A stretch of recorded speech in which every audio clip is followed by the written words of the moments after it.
그래서 도시 개발을 위한 문화 기반 접근 방식에 대해서 소개를 해드릴 텐데요. 제가 생각했을 때는 진도에 굉장히 적용이 될 수 있는 거라고 생각을 합니다. 만약에 유네스코에 대해서 말씀을 드리자면 이제 여러분도 잘 아시겠죠. 유네스코가 무엇을 하는 기관인지는 잘 아실 겁니다. 그래서 문화유산 그리고 또 무형문화유산에 대해서 그리고 이런 역할에 대해서 아마도 잘 아실 겁니다. 유네스코는 유엔에서 유일하게 문화 분야의 주요 임무를 가진 기구라는 것만 제가 먼저 강조를 드리겠습니다. 그러한 이유 때문에 사람들이 유네스코에 대해서 생각을 할 때에는 저희의 이런 그런 문화 부분의 임무를 가장 먼저 떠올리는 것입니다. 자, 그러면 지금부터 문화적인 저희의 주요 임무에 대해서 이제 여러분께서도 잘 아시는 것처럼 간단하게 말씀을 드리자면 유네스코는 다양한 협약에 따라서 활동을 하고 있습니다. 특별히 6개의 협약이 이미 있습니다. 특별히 이렇게 문화와 관련된 6개의 협약이 있고요. 그리고 여기서는 제가 특별히 3개의 협약만 좀 강조를 하겠습니다. 특별히 이 3개의 협약은 도시 그리고 또 도시 발전과 관련이 된 협약들입니다.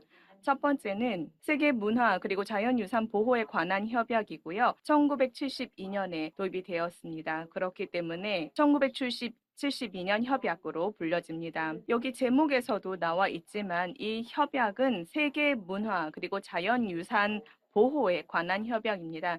다시 말해서 세계 헤리티지 리스트에 이런 부분이 이제 강조가 된다는 것입니다. 그리고 또 다른 유형 유산도 또 포함이 되어 있습니다. 유형 입지도 있습니다. 국제적이던 국내적이던 이제 그런 것들도 포함이 되어 있고요. 그리고 다양한 여기에 헤리티지 리스트에 있지는 않아도 적용이 되고 있습니다. 그러한 다른 지역에도 이제 적용이 되고 있고요. 그다음에 두 번째는 무형문화유산 보호를 위한 협약이 있습니다. 그래서 2003년 협약으로 잘 알려져 있습니다. 이 협약 같은 경우에는 이런 무형문화유산의 보호에 대해서 이제 강조를 하고 있습니다. 유네스코 리스트에 있던 아니던 무형문화유산의 보호를 강조를 하고 있고요. 그리고 여기서 가장 중요한 부분들이라고 한다면 바로 커뮤니티라는 것입니다. 그 어떤 것도 커뮤니티 없이, 지역사회 없이는 이루어지지 않는다는 거죠. 그래서 이 협약에서는 커뮤니티가 굉장히 중요한 역할을 하고요. 그리고 유네스코에서 어쩌면 가장 좀 젊은 협약이라고 할 수가 있죠. 바로 문화적 표현의 다양성 보호 그리고 증진을 위한 협약이 있습니다. 다시 말해서 2005년 협약이 있습니다. 이 협약에서는 창의성을 강조하고 있습니다. 왜냐하면 현대의 또 오늘날의 문화적인 산업에서 보면 예를 들어서 영화 산업이나 음악 산업이나 아니면 문화나 출판 또 아키텍처 여러 산업을 보면 2003년에 협약하고도 좀 많은 부분들이 이제 겹치는 부분이 있었습니다. 2005년도 그렇고요. 그래서 여기서는 이제 문화적 그리고 또 경제적인 문화의 가치를 이제 보호하고 있습니다. 그래서 이런 무형문화유산 같은 보호 같은 경우에는 2003년에 대한 협약이고요. 하지만 만약에 이러한 무형문화유산을 통해서 만약에 경제적인 수익을 얻는 거라면 예를 들어서 어떤 공연을 한다든지 아니면 어떤 제품을 만든다든지 그래서 이런 것들을 판매를 한다든지 그렇게 되면 이 2005년의 협약에 의해서 커버가 되는 것입니다. 그래서 2003년과 2005년의 협약이 비슷하지만 조금씩 다르다는 겁니다. 그리고 또 권고가 되는 것은 이 세 개의 협약이 함께 이루어져야 된다는 거죠. 절대 별도로 이루어지는 것이 아니라 같이 이루어져야 된다는 것입니다. 왜냐하면 다양한 그런 원칙들이 있고 또 요소들이 있는데 이런 것들이 상호 보완적이기 때문에 이 세 개의 협약은 어떤 문화유산, 도시 개발을 할 때 있어서는 이 세 개의 협약이 같이 적용이 될 것이 권고가 되고 있습니다. 그리고 또 저희가 이런 협약을 통해서 또 알리고 싶은 것은 바로 창조 경제입니다. 창조 경제는 점점 더 오늘날 중요해지고 있습니다. 전 세계적으로 중요해지고 있죠. 예를 들어서 전 세계 경제의 6.1%를 차지를 하고 있습니다. 그리고 이 수치는 점점 더 빠르게 늘어날 거라고 생각을 합니다. 그리고 현재는 이 창조 경제는 15에서 29세의 고용 인원이 그 어떤 산업 분야도 더 많습니다. 그래서 이 인원들이야말로 이 생산 인구 중에서 가장 큰 부분을 차지하기 때문에 창조 경제는 이러한 고용 인원이 많습니다. 그래서 문화적인 다양성, 문화적인 표현성이 있어서 이 인구가 굉장히 중요하기 때문에 이러한 인구를 저희가 중점을 두고 이러한 창조 경제를 만들어내야 될 거라고 생각을 합니다. 저희의 여러 가지 유네스코 프로그램들이 있는데 저희는 문화 주도 성장을 통한 새로운 발전 경로를 만들어내고 싶습니다. 여기에서는 항상 사람 중심의 접근 방식이 있어야 되겠고요. 공간이나 장소 기반의 전략이 있어야 되겠고, 통합적인 정책 결정이 이루어져야 되고, 장소와 또 커뮤니티 문화의 뿌리를 두어야 합니다.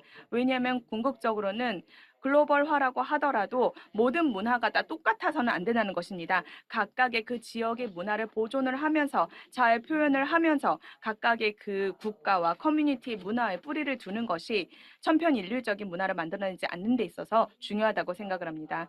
그리고 이렇게 하는 데 있어서 다양한 방식들이 있습니다.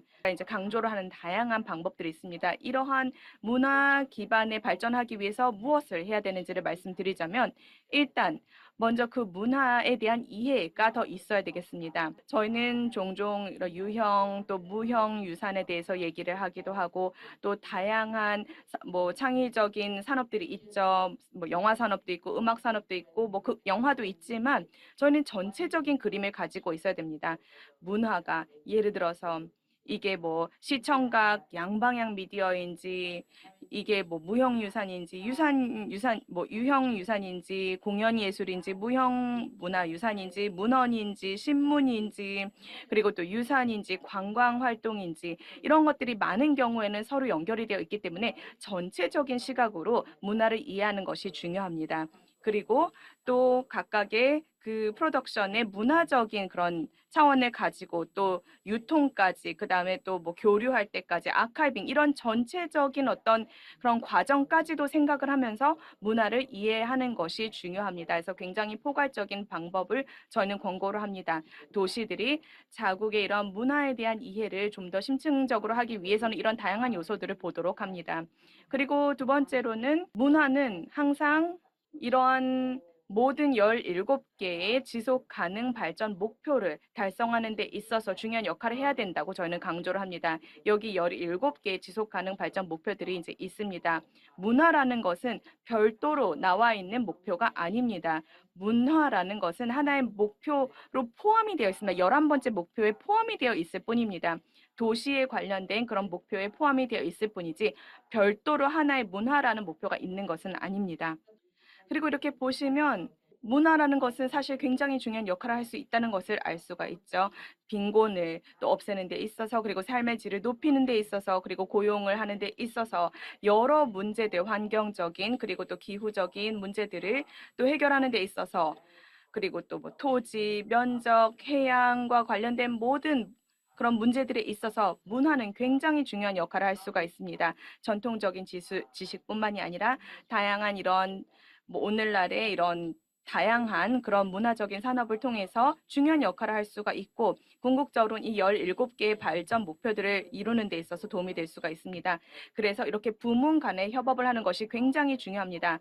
문화는 혼자서 이 모든 것들을 할 수가 없습니다. 문화 부서는 절대로 혼자서 모든 것을 할 수가 없기 때문에 항상 여러 부처의 뭐 교육부처라든지 재무부처라든지 뭐 교통부처라든지 보건부처 아니면 뭐 건축, 건설 이런 부문들과 협업을 해서 부문 간 협업을 이루어야 될 것입니다. 그리고 또 말씀을 드리고 싶은 부분은 유네스코의 여러 가지 역할이 있다는 것입니다. 유네스코는 앞으로도 계속해서 문화가 이러한 SDG에 있어서 중요한 역할을 한다는 것을 다시 한번 강조를 할 것이고 그리고 바라기에는 2030년 이후의 어젠다에서도 문화가 이제는 여기에 포함된 목표가 아니라 하나의 별도의 목표가 될 수 있도록 저희는 노력을 하게 될 것입니다.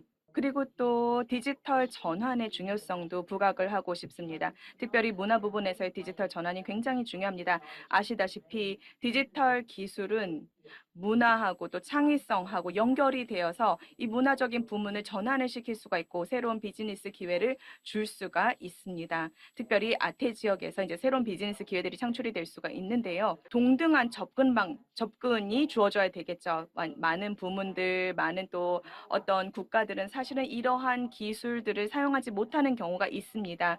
그러한 기술을 사용할 수 있는 여력이 없다든지 아니면 뭐 장애가 있다든지 어려움들이 있어서 기술을 사용하지 못하는 경우가 있을 수 있기 때문에 이런 기술 관련된 또 언어가 굉장히 어렵기도 합니다. 특별히 문화에 종사하는 사람으로서는 이런 기술 용어가 좀 어려운 경우가 있습니다. 제가 예전에 이제 그런 뭐 문화 관련된 사람들하고 미팅을 했는데 기술 쪽 사람들하고 문화 쪽 사람들은 완전히 서로 다른 언어를 하는 것 같아요. 서로 이해를 하지 못합니다. 쓰는 언어 자체가 달라요. 그렇기 때문에 저희는 문화 부문의 사람들, 디지털 기술 부문의 사람들을 함께 모아서 서로 이해할 수 있고 서로 간에 이런 교류의 기회, 또 협업의 기회, 발전의 기회를 주는 것이 중요하다고 생각을 합니다. 그리고 또 저희가 굉장히 좋아하는 것이 있습니다. 이제 문화적인 부문에서 필요한 거기도 한데요. 바로 데이터입니다. 데이터. 이렇게 증거 기반의 결정을 내리기 위해서는 데이터가 굉장히 중요합니다. 그렇게 되면 문화가 어떻게 SDG에 기여를 하는지 알 수가 있고 또 다른 부분에 어떻게 기여를 하는지 알 수가 있습니다. 측정을 할 수가 있고 여러 가지 그런 문화 부분의 리소스와 영향을 측정을 할 수가 있습니다. 그래서 유네스코는 이 문화 2030 지표라는 것을 개발을 했습니다. 그래서 도시들과 전 세계 국가들이 이것을 사용하기를 저는 권고하고 있습니다. 그래서 앞으로도 계속 이러한 문화 관련된 증거 기반의 결정을 내리기 위해서 이런 데이터를 취합할 수 있도록 권고를 하고 있습니다. 그래서 이러한 툴을 가지고 데이터를 각국에 위해서 또 각국의 정책 기반을 위해서 아니면 쇼케이스를 위해서 또 이런 발전에 있어서 사용하기를 권고하고 있습니다. 그리고 저희가 또 문화에 대해서 얘기할 때 제가 말씀드린 것처럼 이제 부문 간 협업이 굉장히 중요합니다. 하지만 이 민간 부문 그리고 또 공공 부문 간의 그리고 또 시민사회 간의 협업, 지역사회와의 협업 이러한 문화적인 발전에 있어서 그 모든 이해 관계자가 함께 협업하는 것이 중요합니다. 많은 국가에서는 문화라는 것이 뭐 정부의 보조를 받아야 된다 이런 인식이 있는데요. 사실은 모든 정부가 이런 문화 부문을 다뭐 보조를 해줄 수 있는 것은 아닙니다. 국가마다 사정이 다르니까요. 그렇기 때문에 민간 부문 또 공공 부문이 또 시민 사회가 또 커뮤니티가 함께 협업을 하는 것이 중요합니다. 그리고 또 경제적인 기회 관련해서도 문화를 통해서 경제적인 기회를 창출할 수가 있습니다. 이런 것들은 이제 특별히 관광업에서 저희가 잘 볼 수가 있는 거죠. 그래서 더 많은 기회들이 있을 거라고 생각합니다.